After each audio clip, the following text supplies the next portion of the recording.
gusto akong i-share sa inyo mga kalola. Kahapon, nag-upload ako ng nakaanuhan ko lang yung i-upload yung aking morning routine, yung pag-exercise ko sa umaga. Kasi, kaya lang, may ginamit akong music dun mga kalola na galing sa ibang platform.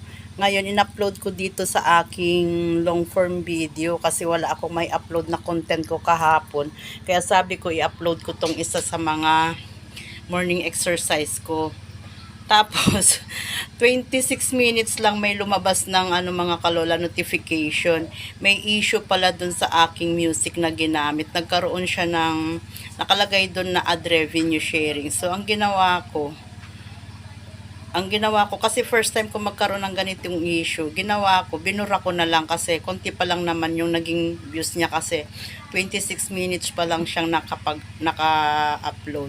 So, kaya ko lang shinare to mga kalola ko. So, gusto kong magbigay ng advice dun sa mga nag-uumpisa pa lang dito sa pag-reels, pag-vlog, na lalo na kung hindi pa kayo aware dun sa paggamit ng mga music.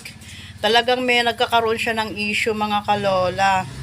Talagang siya, lumalabas doon sa notification na yung ad revenue sharing, o kaya yung iba naman kasi talagang nagkakaroon sila ng violation. So sa mga, lalo na sa mga nag-uumpisa pa lang mga kalola, iwasan nyo yung paggamit ng mga music sa inyong mga video kung gusto nyo nang ma-monetize dito kay Meta. Kasi talagang may violation, sabi ko nga may mga issue yung mga music na yan. Pwede nyo gamitin yung mga naka-royalty free dyan sa inyong music library kung kayo ay monetize na. Pero kung hindi pa kayo monetize, iwasan nyo yung paggamit ng mga music.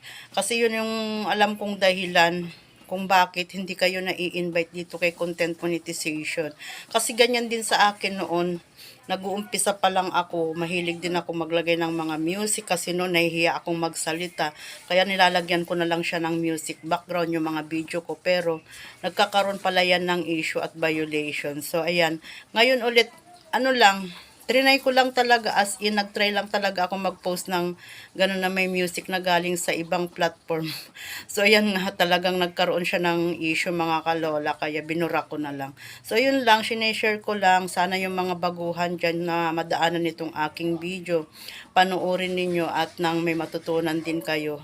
At nang maiwasan nyo din yung mga bawal dito kay Meta. So, ayun lang. Sana may natutunan po kayo. At kung may natutunan kayo, please like, follow, and share. Sabi nga nila para kumalat naman itong ating video. Ayan, thank you for watching mga kalola. See you again on my next vlog. Love you all. Mwah! Happy Thursday mga kalola.